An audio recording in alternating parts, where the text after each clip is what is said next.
Welcome back to the Bluechip Breakdown, Vols fans. I'm your host, Bull, and in today's video, I'm going to be going over my thoughts after watching the film on Tennessee's orange and white game, spring game, whatever you want to call it. Watched it, 7, 8, maybe 9, 10 times, something like that. Watched it a lot of times. I took a look at every single player in every single level, offense, defense, and all that good stuff. We've also got some recruiting news and notes just to kind of get to towards the end. But I want to start this one off just by thanking everyone who's been watching, everyone who has liked our videos. The comments help out tremendously, subscribing, and especially our members.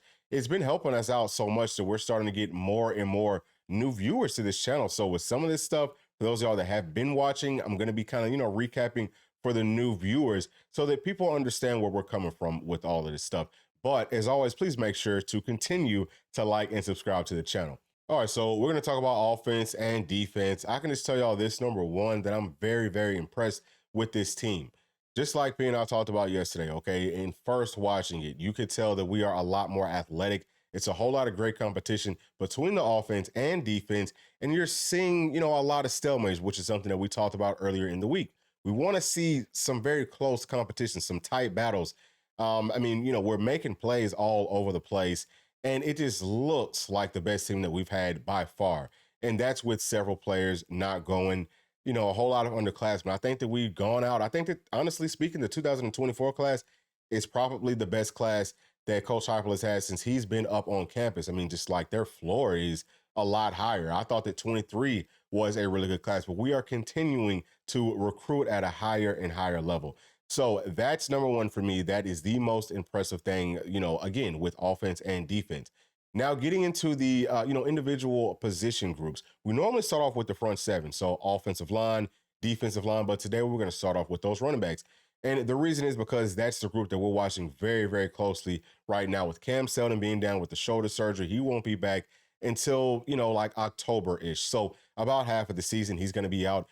I still think that we need to go out to the transfer portal and find another body. Now, some of y'all will be new to this channel. Okay, this will be your first time hearing me say this. So I want to make sure that I explain to you why I'm saying what I'm saying. It's not because I don't believe in the running backs that we have out there currently, which it'll end up being about 4 of them. We saw really 2 go yesterday, but we know that we have 3 because Dylan Sampson is a dog. We've seen him play for the past 2 seasons. We know what he brings to the table. He's going to be running back number 1. But behind him, we've got Deshaun Bishop. We've got Khalifa Keith. Those guys haven't played a whole lot of college football, period, okay? They've gotten a good opportunity just to get out here and practice, but as far as a live game situation, it's not a whole lot there. So I would say that, with Cam Seldon being down, that we need to go out and add someone else. Now, I also feel like Peyton Lewis, okay, and I've said this pretty much since the season ended, that Peyton Lewis was a guy that I felt like could work himself into that 3-back rotation. And this is prior to Cam Seldon going down. I felt like he would be running back number 3. He's a bigger body guy. He's a track guy. So very similar to Cam Seldon. And Cam is what, 6'2", 225, 230, 4'2", I think that Peyton Lewis is very, very close to those same numbers. So that would have brought a whole lot to this team. But he had, like a little minor surgery prior to spring, did not get to participate in spring. He will be back at some point before the season starts. Now, is that going to be over summer, which I don't know if that starts in June or July, or is it going to be in fall camp? Not quite sure, but once he comes back, he is going to be for sure a stud. So that gives us, without Cam Seldon, 4 scholarship legitimate running backs that we can count on. So again, P and I spoke about it yesterday that we feel like we need to go out into the transfer portal because I feel like we need 5 backs. I don't think that we have to go out and get the best running back in the portal. We don't need to go out and get someone that necessarily is going to be a starter. We can go out and get somebody that may end up being number 5 on our depth chart. But what I would say to do is try to find a player that's in maybe like a lower classification, even if it's D1 single A, a guy that's coming from a smaller school, right? But I would say really maybe D1 AA might be our best bet. And I've already started to look at some players, so I can tell you that they are out there, and upperclassmen that's saying, hey, look, this is going to be my send-off season to the NFL. I've already done great at the classification that I've played at. But what I want to do is I want to prove, hey, I can do it with the big boys too. And understand that, hey, you're going to be working to a 3 to 4 running back rotation, which is going to be good for them because what that means is you're not getting as much wear and tear on your body by having to take the bulk of the carries, but you will, again, get that chance, get that opportunity to show and prove that, hey, I can block, in Power 5, Power 4, ACC type football. I can run. I can do all those things. That's what I feel like would be very, enticing for those players in the transfer portal. Probably don't have to overpay for them because maybe every school isn't looking for them. And then two, I think that it would help us to retain the running backs that we already have inside of that room, because we can say, hey, listen, we just have to add another body, but the best players will play. So, it's not like we're bringing in someone to necessarily, again, be inside of that 3 to 4 back rotation. We just need somebody just in case, because playing running back, they take the most, full speed hits, right? So most of their hits is going to come from 7 to like 10 yards of full head of steam. And it's happening on almost every single play, which is why running backs have the shortest, lifespan inside of football. They just take too many critical hits. Saying all that just to say, that running back position is a group that you do not want to start the season off shorthanded, because knock on wood, right? If Dylan Sampson just so happens to, something happens, he kind of gets banged up. We have to bring in some other players. We don't have a whole lot of experience inside of that room, and now we're getting very shorthanded. So that's why P and I have been saying that we need to go to that transfer portal. It's not because the players that we already have, on this roster can't play. It's just because we need more numbers. That's what I would target. I think that it's very, very feasible. I think that it makes sense for all parties involved. Maybe we don't try to go out and get another running back, and I'm fine with that too. If that's what the staff sees, they would know a lot better than me, but we're just talking from the outside in. So anyway, talking about what I saw from the film with those running backs, Deshaun Bishop, number one is pass protection. Okay, that's number one for me, because we know we have got to protect the $8 million man in Nico. I think that he did a good job just of knowing where to be. You can tell that he's a very willing blocker, and he's strong. He might be about 5'9", 5'10". He's probably somewhere around 185 to maybe 195 pounds. So he's not going to be the biggest guy out there, but he plays very physical. And I can tell you all this, with football, it's not always just about the size. It's more about your heart. If you play with heart, if you play with the, proper fundamentals and technique and things, then you can win your battles. That's what it's all about. And I think that Deshaun Bishop really brings that to this team. Also, him being from Knoxville, he's going to have a different type of passion and love for our Volunteers. So I feel fine with him potentially being that running back number 2 while Cam Seldon is out. I think that he's going to do just fine, especially in seeing him run. He's got great vision. We saw that on his high school film. We're continuing to see it. We saw it last spring. We've seen it this spring. He knows where those creases are. He can get skinny. He's very explosive. Okay, he's got great hands out of the backfield. And he also ran very physical, which I love to see, because with him being a smaller body guy, he's going to be taking a lot of the, carries if he's going to be second string. He's going to have to be very physical. He's going to have to finish his runs with some pop, with some burst. And I'm seeing that from him. So impressed with that aspect, or with all those aspects of Deshaun Bishop. Now, Khalifa Keith, I would say the exact same thing, just as far as knowing where to be in pass protection. That's the biggest thing for me. Can you protect Nico? I think that he can. He also looks like he's more of a physically capable running back in pass protection. I really like what I'm seeing from him. He started off really well. Now he is still going to need to grow. So is Deshaun Bishop and everybody else on this entire roster. We all still need to continue to get better before the season starts, and we will. But with Keith, he can start off those reps really good. He doesn't always finish it the best, but really all you need is to, a lot of times, kind of chip those guys. Buy us another second or two. That's all it takes. Give us another second, maybe another second and a half. Nico is either going to escape out of that pocket and, make a play with his legs and extend it with his arm, or he's just going to scramble on up out of there and get us a quick first down, because he's capable of doing that. So I love what I've seen from both of those two running backs in that aspect. But talking about Mr. Keith as a actual running back, the way that he's running, I love his vision as well. He finds those creases, he gets through them. And I saw him really, finishing runs very strong, popping people, giving nothing but shoulder pads and helmet to hit. He does that. And I love that, because he's our biggest running back on this roster, even if Cam Seldon does come back. He's about 6'1", 230 to 235 pounds. So he's more of that short yardage guy. And you could tell that in the situations where it was short yardage, I believe, we saw him on 3rd and 1 a couple of times. You see him really fighting even harder. He really gets behind his pads a lot more. So I feel comfortable. I feel confident with him. Again, we already know what Dylan Sampson is going to be bringing. He can do it all. And I would definitely expect for him to be on an even higher level this season. Now, let's go ahead and talk about the tight ends. I didn't really see a whole lot from them, but Miles Kitselman looks very impressive, especially as a blocker, okay? His blocking, whether it's outside, whether it's inside, and I think that I could echo this sentiment throughout all of that tight end room. We look really good doing that. And I love the way that our scheme just kind of sets up those blocks for our tight ends to get some good kill shots. Boom. I mean, you see them getting the shoulder pad right up under someone's chin strap. So, that's going to discourage those edge players a lot from getting too far off the field. You're going to think twice, right? You're going to be looking because last time that you did it, somebody almost knocked your head off. And I love that that's a part of our scheme. But I think that Miles Kittleman looked good. I think that our tight ends really as a whole looked good. Didn't see a lot from Holden Stays. It was a couple times that the ball was thrown to him. And, for whatever reason, he's not really making those catches. I don't know if the throw was bad. I mean, it was one where he was on the sidelines on a quick little out. The throw wasn't bad. It was kind of there, but it was tight coverage. And that was Caleb Perry. We spoke about that yesterday.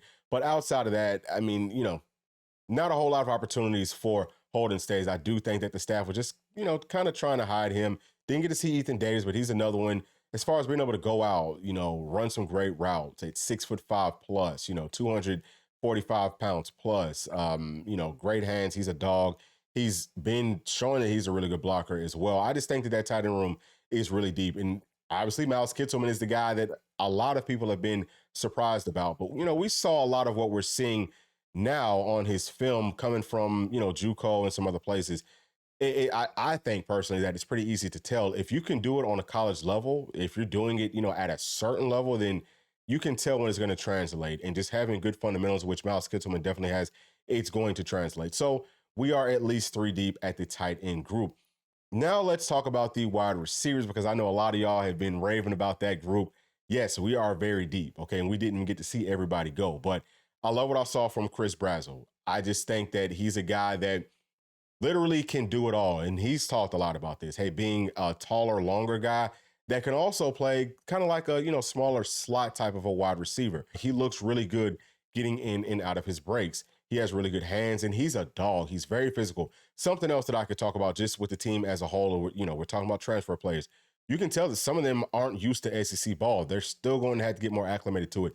And that kind of goes to show what spring practice was like for us. Yes, it was physical, but it wasn't overly physical. P and I had kind of talked about that before. Have we been too physical? We haven't, because some of those players still aren't showing that proper physicality. And it's not very many. It's just like, maybe 2 or 3. But they're going to get it over the summer. I can promise you that. Chris Brazzell is not one of those players. Extremely physical at the point of contact, which is big, okay? Especially, on the line of scrimmage, whether it's just starting off that route, okay? You've got to be very physical playing in the SEC to be able to make these catches. But what I love from him was his blocking. Now, he is going to have to learn how to let go at some point because he was kind of holding. But he's a very, very strong blocker on the outside. So that's going to be really big for us, just in getting the football to our slot guys and Squirrel White, and Braylon Staley and Chaz Nimrod. If Mike Matthews ends up playing over there inside of the slot, whoever is getting the ball on some of those quick screens, he's another guy that we have that can block at a really high level. So I think that was maybe the most impressive thing for me. But again, he is going to have to be able to not hold. That's going to be something we have to keep a close eye out on for him. Will he get some holding penalties? I know that the staff will get that cleaned up. Dante Thornton didn't have a whole lot of targets. I think he maybe had 2 or 3. Saw, one good catch, but he does look good. He's looked good throughout all the spring. I'm really not worried about Dante Thornton. I just think that, where he was at in the earlier part of the season last year, where it just kind of seemed like the stage was a little bit too big for him. I'm not seeing that now. I think that he's really calmed himself down. And I don't necessarily see him and Chris Brazzell playing at the same position, but they could. We saw them both out there on the field at the same time because Brew McCoy is out. I don't know how that's going to shape up as we're going through the season, but I will tell you this. I definitely feel like we're so versatile inside of that room that we can switch up the looks from week to week, from drive to drive. You never know what you're going to get. But yeah, we've got 5 to 6 legitimate starters. We could also talk about Chaz Nimrod, who caught a touchdown pass from Nico. He looks really good. He has continued to look really good throughout all of spring.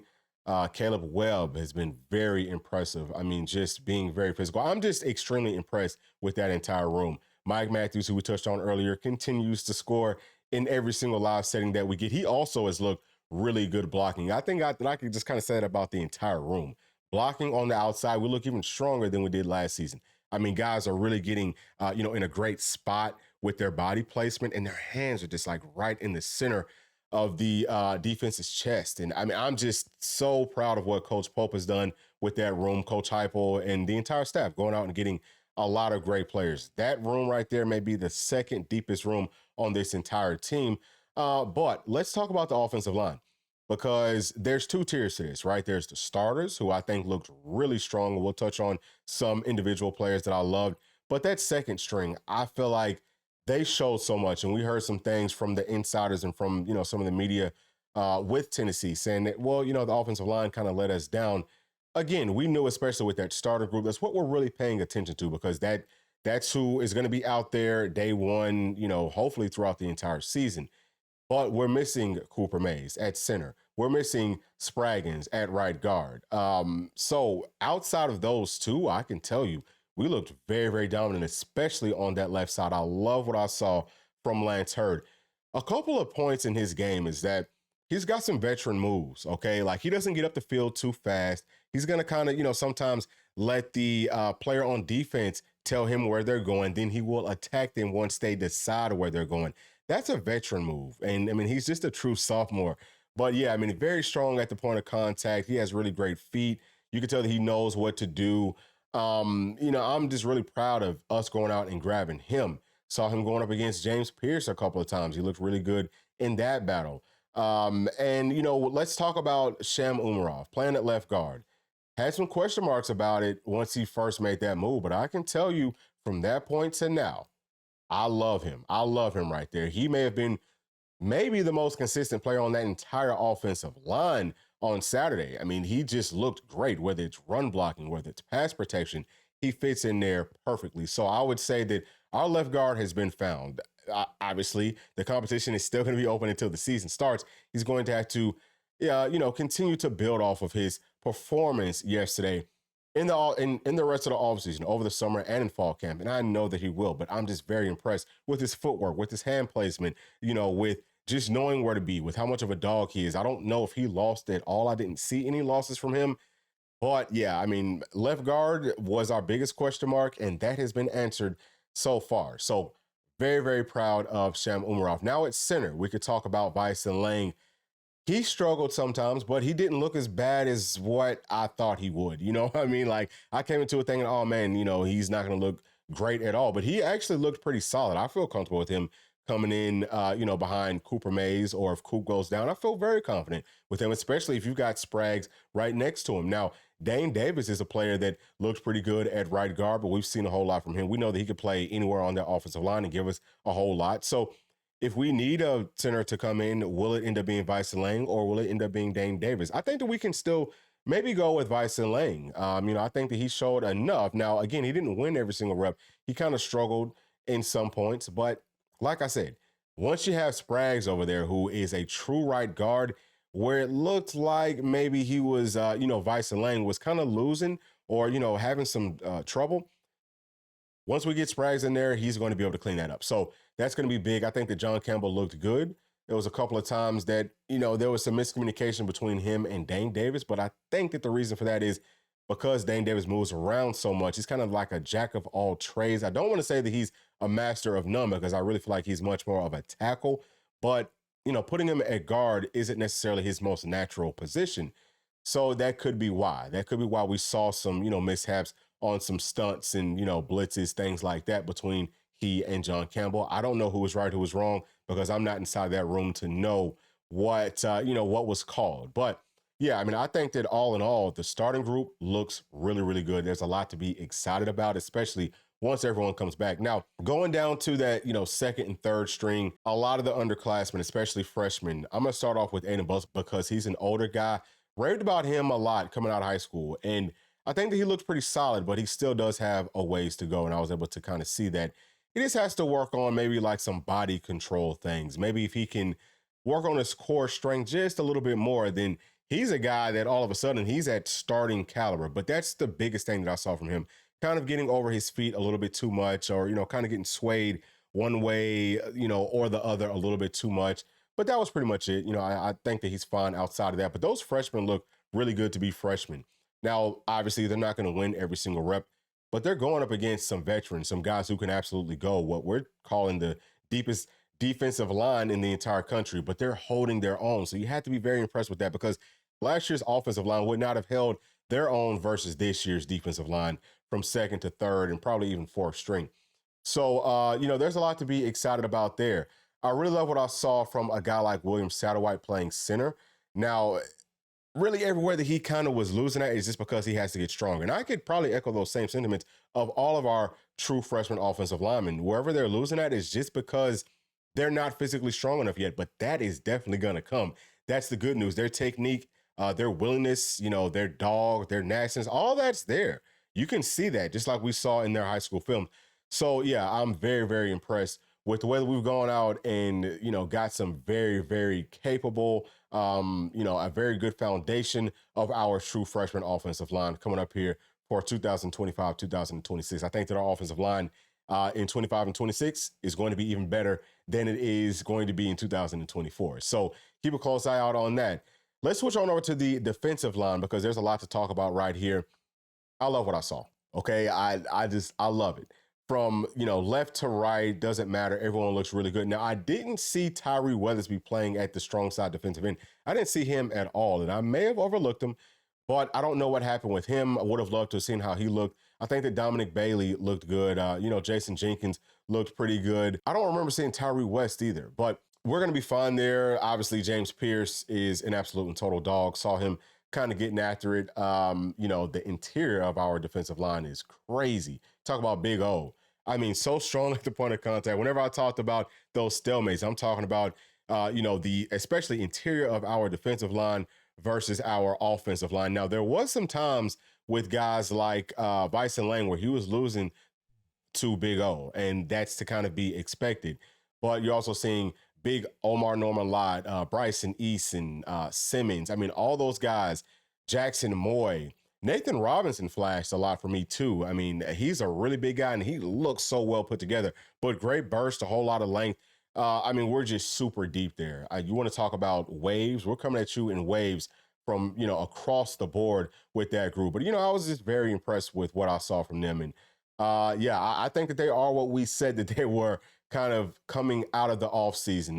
Once we got Jackson, I said, listen, all of a sudden, this defensive line is looking real deep. And it most definitely is. So there's absolutely no cause for concern there. Now let's talk about our linebackers because Keenan Pili, I don't remember seeing him play. I don't think that he did play. I believe that the starters were Jeremiah Thielander and Caleb Perry. And I think that they both looked good. Really just in not only being able to kind of like fill their gaps, kind of getting off blocks, things like that, but really even in pass coverage, I feel like, especially with a guy like Jeremiah Thielander, he's gotten a lot more athletic. He gets in and out of his breaks, like his transitions are a lot better than they were last season. I think that he's going to for sure be a guy that we can kind of lean on to be one of those starters, one of those guys, and we thought that he could be. Caleb Perry showing a lot of moving more downhill, okay, moving more towards the line of scrimmage instead of kind of vacating it, which is what we saw at the end of last season. He would kind of have a tendency to, I don't want to say run away from the offense, but he would. If someone's coming out to block him, instead of kind of, I'm going to attack you here and try to, create this wall, I'm going to kind of try to vacate and then try to come back around and beat you that way. You can't do that playing linebacker. You just can't give up that ground. So I love the way that Coach Inge has been coaching up those players and getting us to attack the line of scrimmage a lot more. Jalen Smith looked pretty good. Saw him kind of miss a tackle out in the open field. He may need to cut back a little bit on his weight. We saw that a lot with Arion Carter last season, where he had gained a little bit too much weight and he wasn't as athletic as we saw with him coming out of high school. Jalen Smith, we could probably say that exact same thing. He's gained a little bit too much weight. He's going to have to cut back some and just kind of like tighten up so that he can change directions the way that we saw him do in high school. Because once he does that, he's another one that for sure is going to be, we could throw him in there and we will not miss a beat. But Edwin Spillman, I feel like really stole the show. In all honesty, if I'm just being 100% honest with y'all, which I always am, Edwin Spillman looked like our best linebacker. He really honestly did. Now, he did not go up against the ones as much. I think that he was out there some, but a lot of it was versus the second, third string, things like that. But just the way that he plays, continuing to be sideline to sideline, he will get to his drops if he's in zone coverage, and he will identify if the ball goes to the left, he's over there. Okay, he's in on the play. If it's to the right, he's over there. If it's up at the line of scrimmage, he's there. If it's behind him, he's there. We see that from all of our linebackers, but it's something a little bit different about the way that he does it. I think that he's very special. I think that he plays a lot this season. Okay, I think that he is for sure going to be one of our guys. Obviously, Arion Carter and Herring are both out. They didn't get to play, but those are two more linebackers. I don't know why, because, I just feel like Herring is going to be someone that will contribute for this team this season. And Arion Carter, I feel like he's going to be an absolute and total stud. Just watching him kind of run around without the pads on, you can tell that he's back to his high school form as far as him being a really good athlete. So, I mean, he's still got the size. I mean, I just think that linebacker room is really, really strong. And, while I kind of touched on Herring, I forgot to mention with Caleb Herring, who's the younger brother, playing on that defensive line. We saw him have a really nice rep versus Lance Hurd where he actually won. So he looks great. Didn't get to see Joshua Josephs inside of that room. But yeah, I mean, as far as the Leo position goes, I mean, dude, just super deep. Very, very excited about the defense as a whole, but we have not talked about our secondary. So let's touch on them. What I saw from top to bottom, from front to back, was a whole lot of tight coverage. Okay, I saw some great athletes, some very physical athletes, a lot of length. There's a lot we're going to struggle at all covering the taller, bigger wide receivers or the smaller scat wide receiver types of guys, more of the slot guys. We're going to be able to cover all of it. I think we do a pretty good job of getting off blocks.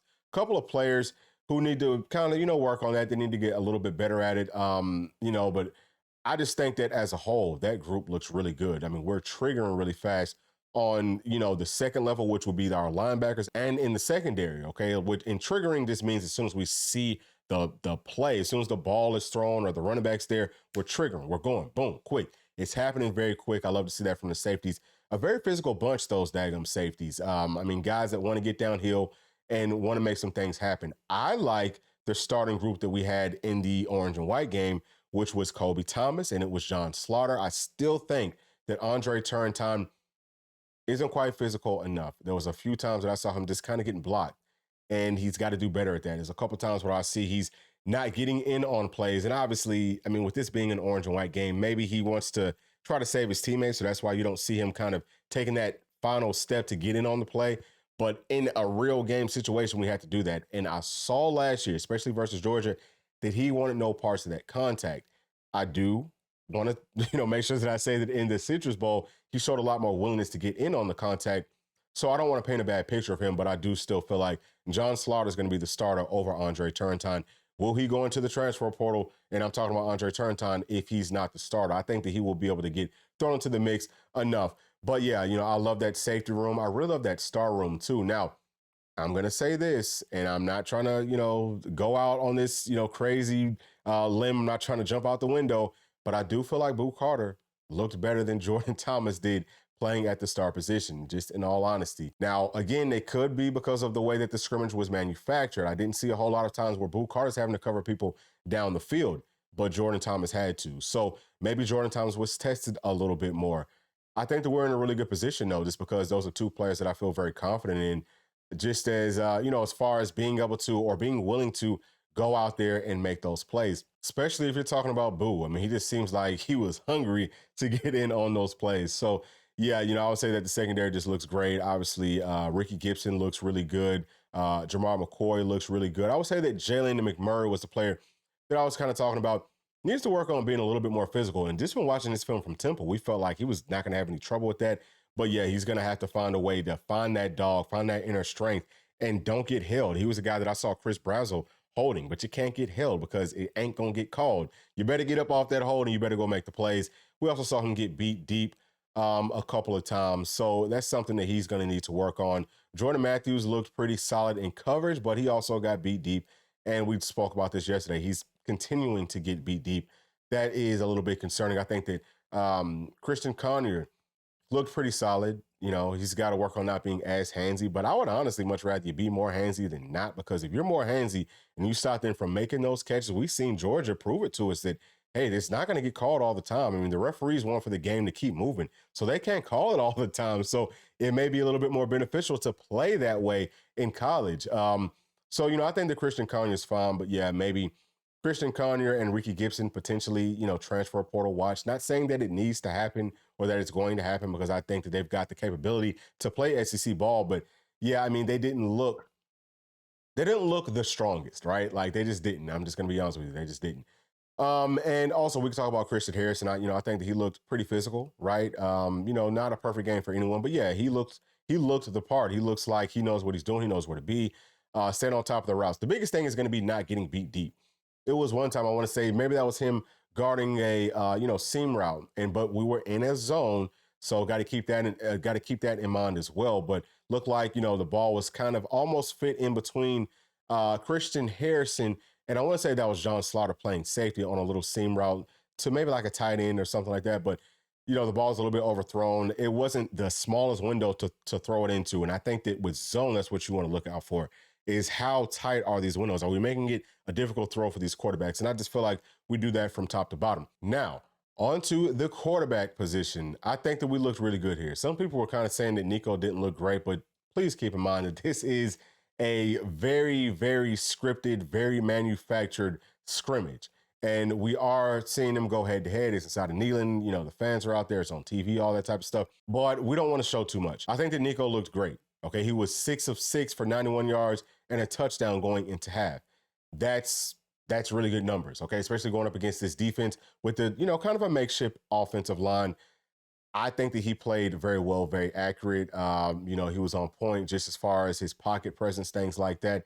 Nico's fine. I mean, there's nothing for us to worry about with Nico by any means. He's going to be an absolute and total stud, especially being able to throw the ball over the middle of the field. And I could echo the same sentiment for all of our quarterbacks. We can hit the middle of the field. Really, the entire field is back in play, whether it's outside the numbers, inside the numbers, whether it's short, it's deep, touch passes, all that. All three quarterbacks that we are anticipating, are going to be our starting three guys.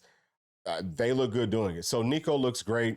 Love what I saw from Gaston Moore. Continues to operate this offense at a really, really high level. You can tell that he has a really good, relationship with his teammates. He knows what the offensive plays are, where things are going to be at. I kind of feel like he knows that pre-snap too, just because he makes his decisions really, really quick.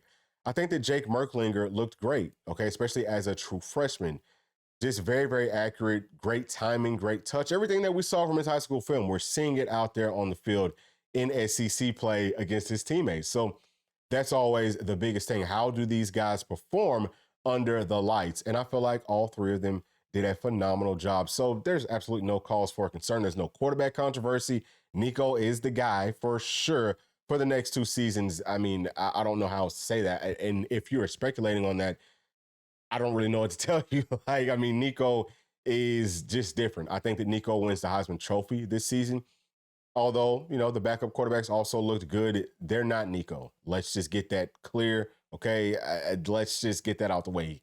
Nico is that dude. So let's talk about some recruiting news, because we did have several big visitors up on campus. Sounds like Tennessee's trending for everybody, right? Like, it just feels like whenever these players get interviewed, they just have nothing but great things to say about Tennessee. I think that we're doing a phenomenal job with the presentation portion of all this. And really, this whole weekend, as far as the high school players coming up, might have been the biggest part of our orange and white game. And again, I think that we impressed a lot. So we talked a lot about Jalen Matthews yesterday, and I think that he's going to be nearing his decision here very shortly. Sounds like Tennessee did a great job with him. David Sanders, though, is going to be the headliner for me. I want to just kind of hone in and focus on him just in this video. It sounds like, the insider said that he drove from Charlotte, North Carolina to Knoxville just to get used to that drive. I think that that's very telling in the fact that he's taking Tennessee very serious. And we've kind of touched on this over the past week and a half or, whatever. But yeah, I would say that that decision is coming pretty soon for David Sanders if he liked what he saw coming out of his visit today. Now, he may take another visit or two just to be sure. Like, okay, now I just saw Tennessee on back-to-back weekends. Let me go to Clemson. Let me go see what the Buckeyes have one more time before I pull this trigger. But yeah, I would say that within like the next month, David Sanders is going to be committing more than likely to the University of Tennessee. So that's really big news. Everything just sounds like it's trending to Tennessee. And he also told the insiders over there at VolQuest that he didn't want to necessarily do an interview after his visit this past weekend because he was doing it last weekend. I took that as, okay, I did it last weekend. I'm going to be doing it this weekend. I don't want to be doing it 3 weekends in a row. And he's not scheduled to be back on campus next weekend, but I think that maybe he could end up committing, within that time frame. That's just me, okay? I mean, I don't know what's going to happen, but that's just where I'm at with it. But I just feel like Tennessee's doing a really good job. We kind of talked about at the end of last year that, hey, this 2025 class for our volunteers could end up being top 5. I'm still on the same page with that. I feel like we're trending for every blue chip caliber player. We haven't even started to talk back about Josh Petty. who had, grew up as a Tennessee fan. He's another 5-star offensive lineman, offensive tackle.